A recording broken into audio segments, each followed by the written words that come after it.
Olá, amigos da TV Humana. Sou Anísia Ontem e você está aqui nos Limites da Eternidade, onde procuramos enxergar de uma forma diferente os livros do Antigo Testamento, num contexto bem mais real. E, como eu sempre digo, não tem a conotação religiosa, não é esse o objetivo, e sim entender esse livro espetacular. E hoje começo a falar sobre Ezequiel, um profeta muito diferente dos demais. O livro de Ezequiel, eu diria que ele é extraordinário, porque ele é extremamente original em todos os aspectos. E esse profeta, ele vem assim com uma diferente dos outros, como nós veremos a partir de agora. Então, o profeta Ezequiel, que foi contemporâneo de Jeremias, que acabei de fazer o último episódio da série sobre o profeta Jeremias. Só que Ezequiel era um pouco mais novo do que Jeremias. E durante 23 anos ele foi profeta. E ele já foi profeta quando ele estava exilado lá na Babilônia. E então ele, além de profeta, também era sacerdote. Evidentemente, o pai dele também era sacerdote. Então, ele já tinha todo um consenso formado em relação àquilo que os profetas traziam em si, a missão. E quando ele estava lá, entre os exilados, ele ensinava a lei, ou seja, a lei de Moisés, à beira do rio Quebar, que foi onde os exilados judeus ficaram, perto de um rio chamado Quebar. Esse rio corta a Babilônia, né? E ali então era o assentamento dos cativos que eram de Judá. O pai dele, como eu falei, era sacerdote também, e ele era casado. Ele era casado, mas o seu grande amor, a sua esposa, morreu enquanto ele estava em missão profética. E ele não foi bem aceito pela exegese, ou seja, pelos estudiosos,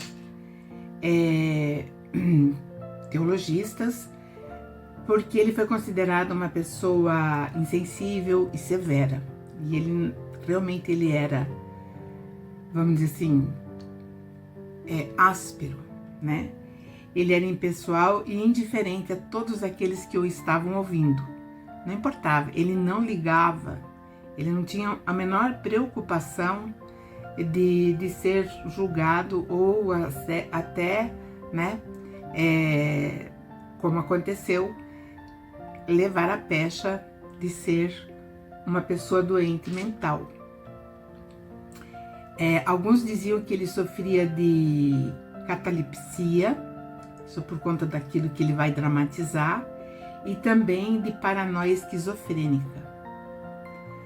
Foi levado para a Babilônia e 5 anos depois que ele estava lá, ele foi chamado então para as profecias.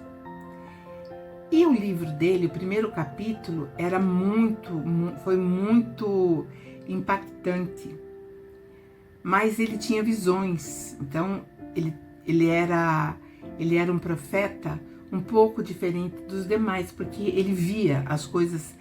Então não se pode afirmar que aquelas visões eram apenas visões, ou ele realmente, como sugere até o livro, ele era levado para algum lugar.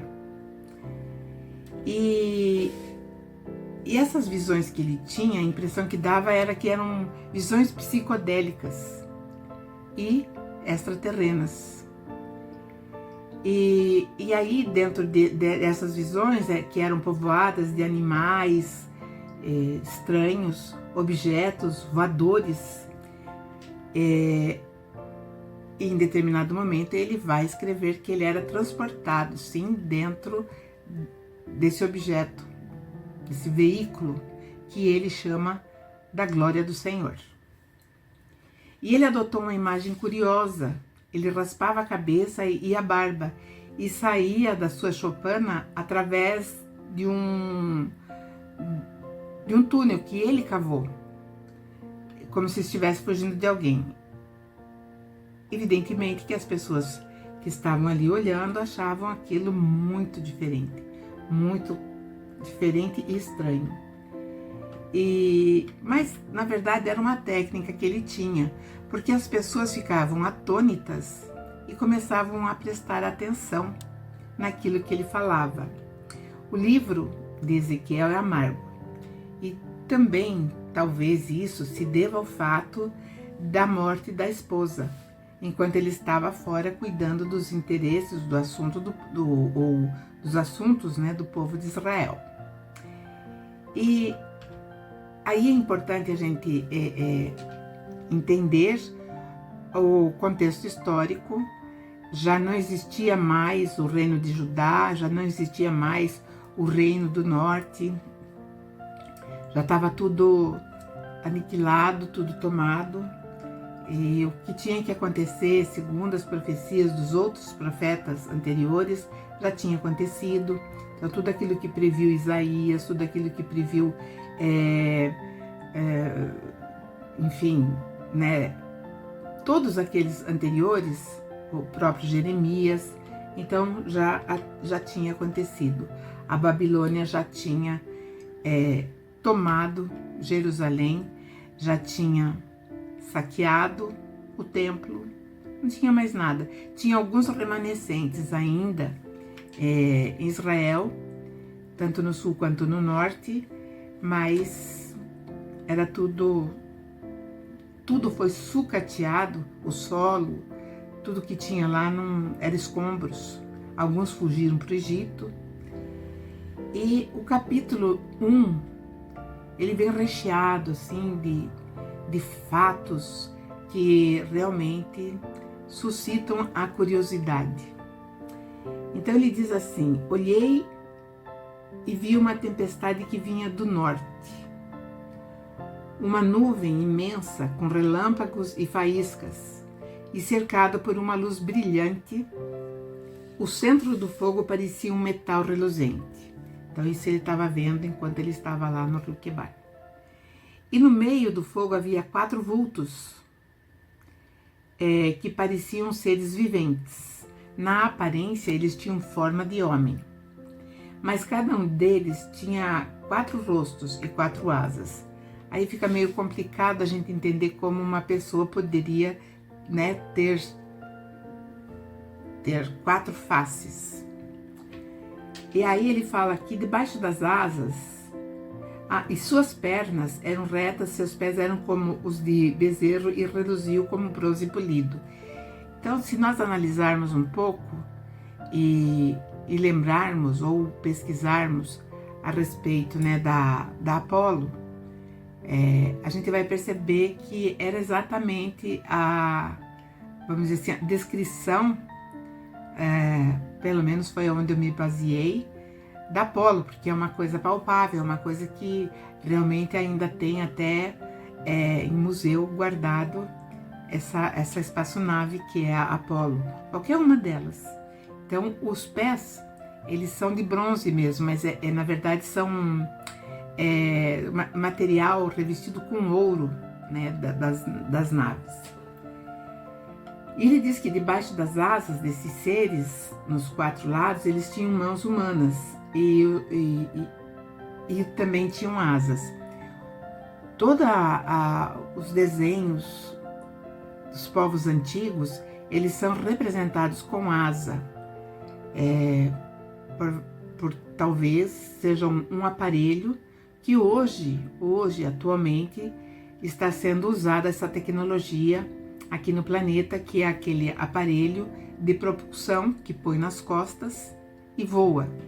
E como eles faziam isso, então era descrito que eles voavam, e quem voa tem asa. Então por isso ficou na consciência, né, coletiva da humanidade, que os anjos são alados. Mas não é bem assim. Então, esses seres que estavam ali, eles se viravam e eles tinham vários olhos, então tinha olhos por todos os lados, era como se todos estivessem sendo...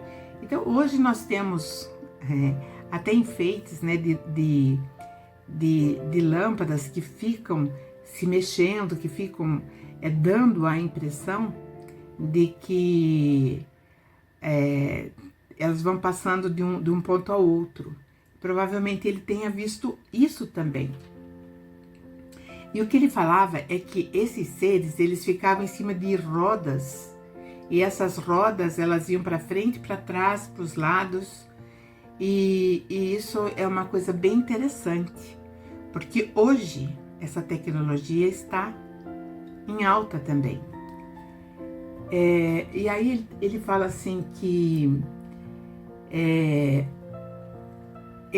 esses seres iam e vinham, se moviam como relâmpagos, ou seja, eles eram extremamente rápidos. E aí, enquanto ele olhava para eles, ele viu uma roda ao lado de cada um deles, diante de seus 4 rostos. Essa aparência das rodas e sua estrutura reluziam como berilo, né? Então eles tinham uma cor assim, que eu penso, o berilo tem várias cores, mas deveria ser assim numa cor mais de marrom para bege. E os quatro seres tinham aparência semelhante, né? Eles estavam em rodas, então os 4 ficavam dentro dessas rodas. E cada roda parecia estar entrosada uma na outra. Quando se moviam, seguiam nas 4 direções dos 4 rostos e não se viravam enquanto iam. Ou não se viravam para o lado, eles tinham um direcionamento, eles não precisavam olhar. E aí, tudo isso é tecnologia, não é magia, é tecnologia. E, enfim, esse primeiro capítulo é muito importante porque ele vem falando sobre uma tecnologia que foi estudada, que foi verificada por um engenheiro da NASA, e esse engenheiro da NASA, inclusive, escreveu até um livro falando sobre a nave de Ezequias. E então esse livro que eu estou falando foi escrito pelo escritor Joseph Franz Brunrich, um nome difícil, que nasceu em 1913 e faleceu em 2002. Então ele fala, né, que quando ele era autor, o autor, né, ele fala que quando ele era chefe de programas do sistema no Centro de Voo Espacial Marshall, ele inclusive entendeu muitas coisas a respeito do projeto que deveria ser elaborado através dessa descrição fantástica do profeta Ezequiel. Ele diz que a história da Bíblia contada por Ezequiel, das profecias, não era uma descrição de um encontro com Deus e em uma visão profética, mas um dos vários encontros com os antigos astronautas que sempre permearam o mundo em uma nave vinda de outro planeta. Brunrich analisou 6 diferentes traduções da Bíblia para que ele pudesse realmente completar a sua ideia. E juntamente com a sua experiência em engenharia, ele tinha toda essa visão daquilo que era projetado lá no Projeto Marshall. Alguns dizem que nesse Projeto Marshall as naves elas estavam dando problemas no trem de pouso, porque não dava para pousar direito. Então, a falha se dava justamente ali. E aí, então, eles entraram num consenso entre os engenheiros, e aí eles viram que se eles seguissem o modelo que está descrito ali no primeiro capítulo de Ezequiel, eles teriam sucesso. E segundo alguns pesquisadores dizem que isso aconteceu e realmente aí deu certo a Apolo chegar e pousar na Lua. Então esse Youssef Blumrich, ele fala assim que, na verdade, o que o profeta estava vendo era mesmo uma nave gigante que liberava então essas naves menores, e tinha toda essa coisa da roda, né? Que ele diz das rodas que iam para frente, para trás, se moviam sem ter, como dizer, uma direção. Esse Blumrich, ele é detentor de várias patentes, né? Reconstituiu, seguindo literalmente as descrições do profeta Ezequiel, a nave espacial metálica dotada de hélices giratórias, exaustor e janelas que o profeta mostrou na sua visão. E ele faz até um desenho bem interessante da reconstrução da nave de Ezequiel. Então, esse primeiro capítulo não tinha nenhuma profecia contida, apenas ele viu tudo isso. Então, ele não mostra alguma coisa relacionada ao povo de Israel, ele não mostra nada que vai acontecer no futuro, ele simplesmente só conta, ele narra essa visão. E o livro ele vai ficando cada vez mais interessante na medida em que a gente vai desdobrando a leitura. Aquele senhor que conversava com ele sempre animava o profeta para que ele fizesse realmente a sua missão, mesmo sabendo que aquele povo que era rebelde também não daria ouvido. Então ele começa a preparar Ezequiel para toda a prova, vamos dizer assim, a aprovação que Jeremias passou, porque Jeremias falava e ninguém escutava. Inclusive valeu aí, né, muitos açoites por conta das suas profecias. E então o Senhor vai comparar o povo que estava exilado lá a pragas e escorpiões, né?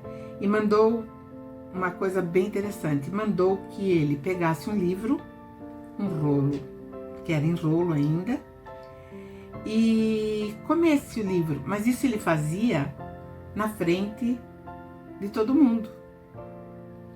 Isso era interessante porque as pessoas ainda não sabiam o que ele ia falar, mas ele estava tomando atitudes diferentes. Então era essa a dramatização que eu falei.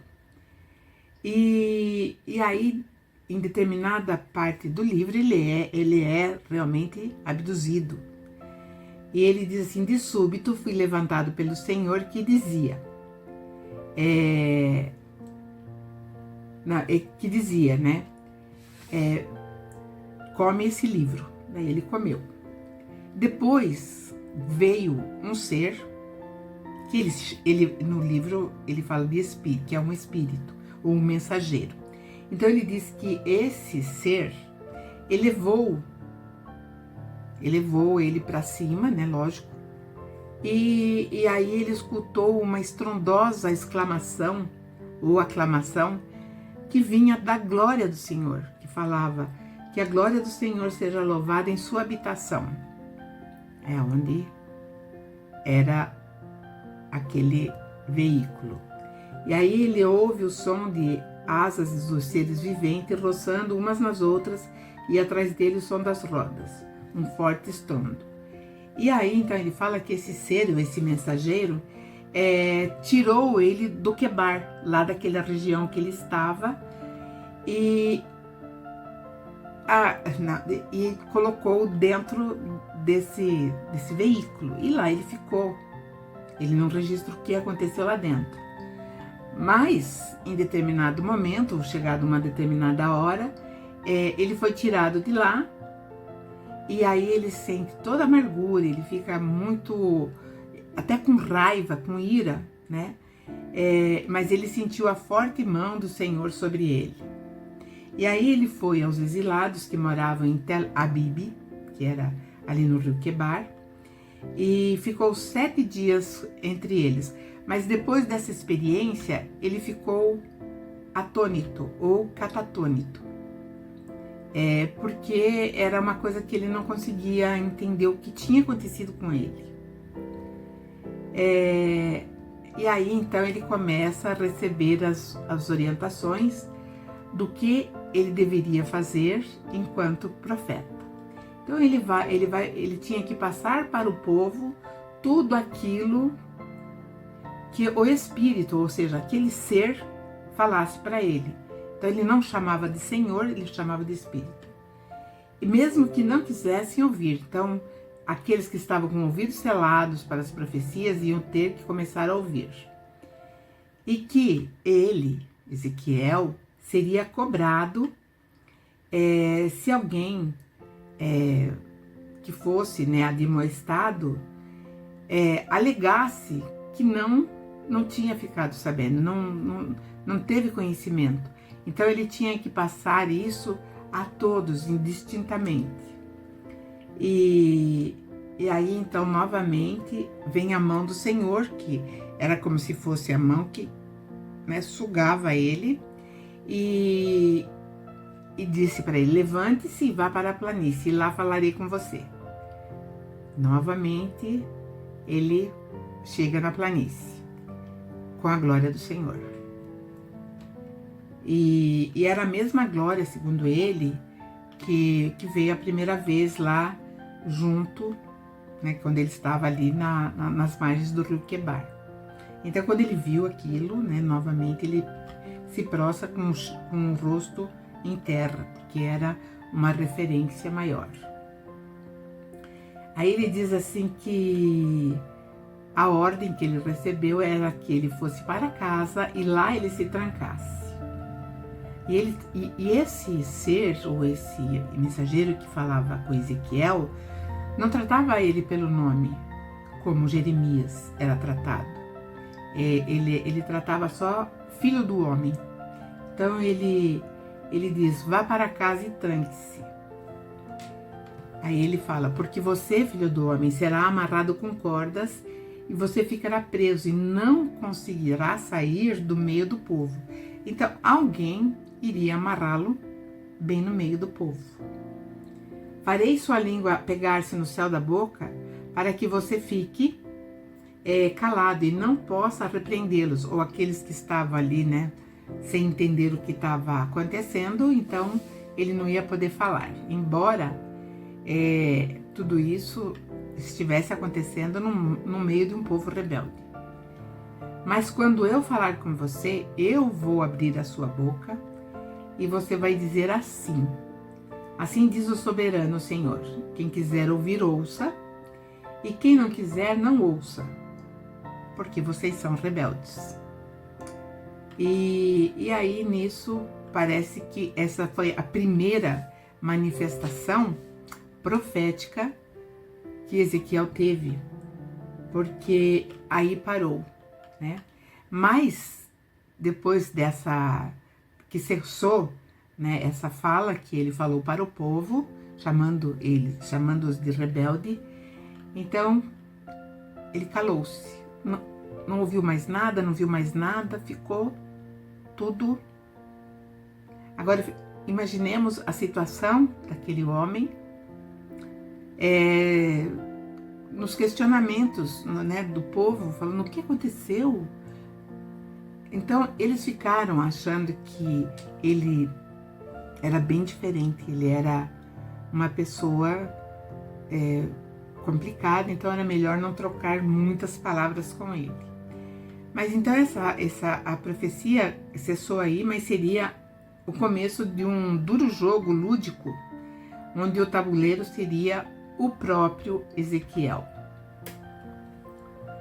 Então vem as ordens. Agora as ordens são assim muito, muito, muito diferentes, né? De todos os profetas. Então diz assim: agora, filho do homem, apanhe um tijolo, coloque-o à sua frente e nele desenhe a cidade de Jerusalém. Cerque-a então e erga obras de cerco contra ela, construa uma rampa, monte acampamentos e ponha arietes ao redor dela. Arietes é a proteção. Depois apanhe uma panela de ferro, coloque-a como muro de ferro entre você e a cidade e ponha-se de frente para ela. Ela estará cercada e você a sitiará. Isso será um sinal para a nação, agora de todo Israel. Já não era de Judá, já não era todo Israel. Deite-se, então, sobre o seu lado esquerdo e sobre você ponha toda a injustiça que existe na nação de Israel. Você terá que carregar essa injustiça durante o número de dias que estiver deitado sobre o lado esquerdo. E aí que vem o pior. E eu determinei que o número de dias seja equivalente ao número de anos da injustiça que ela cometeu. Ou seja, durante 390 dias você vai ficar nessa posição, representando toda essa situação de tudo aquilo que havia acontecido. Agora, quando nós nos envolvemos com os profetas, nós vamos percebendo que o povo, ele foi avisado de todas as formas,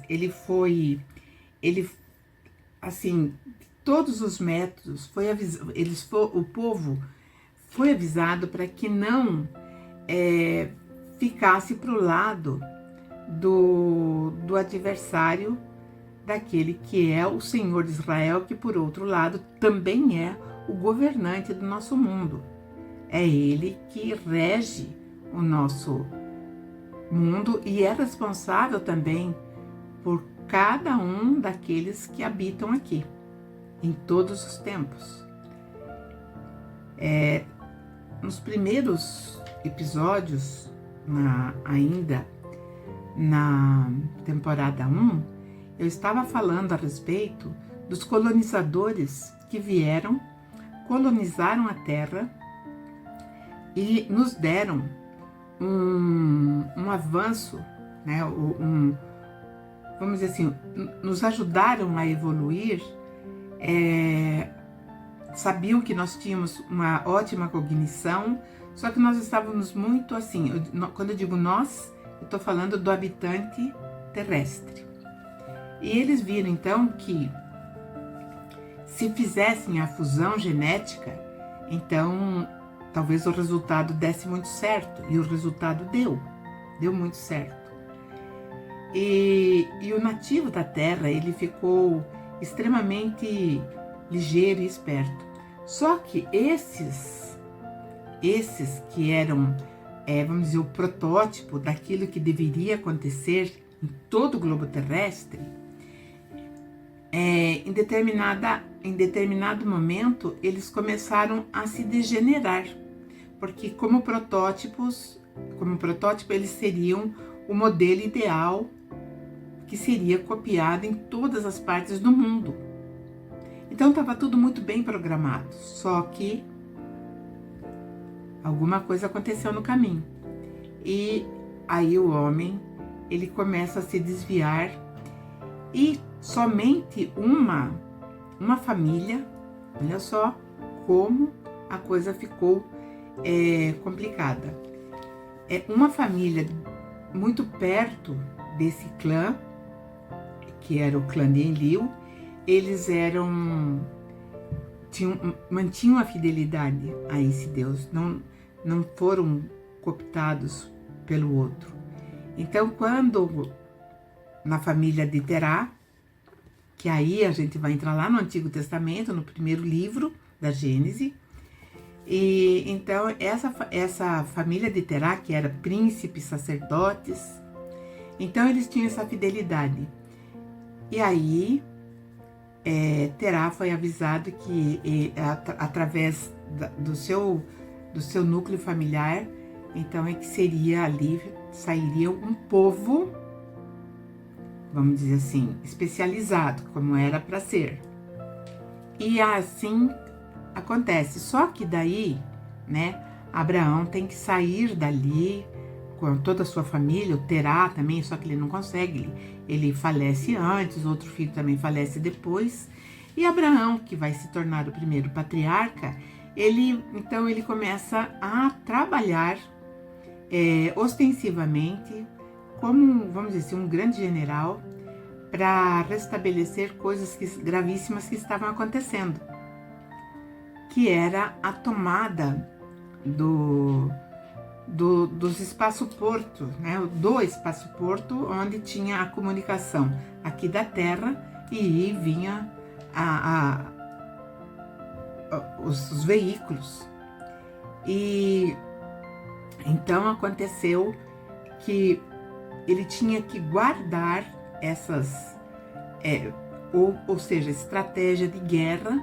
Então ele vem com seu exército de 318 homens.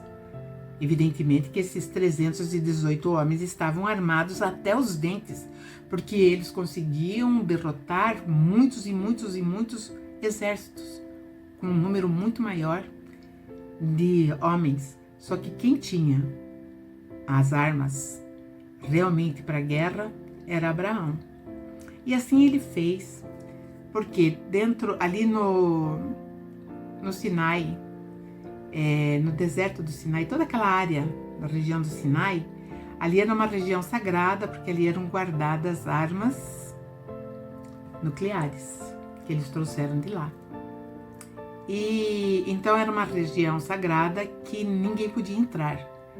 E aí Abraão, ele fez o serviço de espionagem, veio, ele entrou até no Egito para saber o que estava acontecendo, quais seriam os próximos passos, porque estava já planejado a destruição das cidades que também tinham armas e que, enfim, iam causar tremenda dor de cabeça. Então, tudo isso é muito interessante, porque é uma história que está contada lá naqueles livros os primeiros 5 livros, o Pentateuco Mosaico. E a partir de então, quando esse povo se degenera e aí não tem mais recurso, aí começam as vozes proféticas para que eles pudessem de alguma forma retornar ao antigo programa, e que não deu certo. Então, nesse momento em que eles estão lá, até eu entendo por que Ezequiel foi colocado desse jeito, justamente porque era uma forma chocante deles terem, vamos dizer assim, um impacto com a realidade, que era realmente fim de linha, porque dali para diante tudo ficaria muito mais complicado. Então, no próximo episódio, continuaremos com essa empolgante história desse profeta, que promete ainda trazer coisas bem interessantes. Agradeço a todos pela audiência, espero que vocês sempre acessem a TV Humana, assistam os programas que são de extrema qualidade e também de aprendizado. E nos veremos no próximo episódio. Até lá!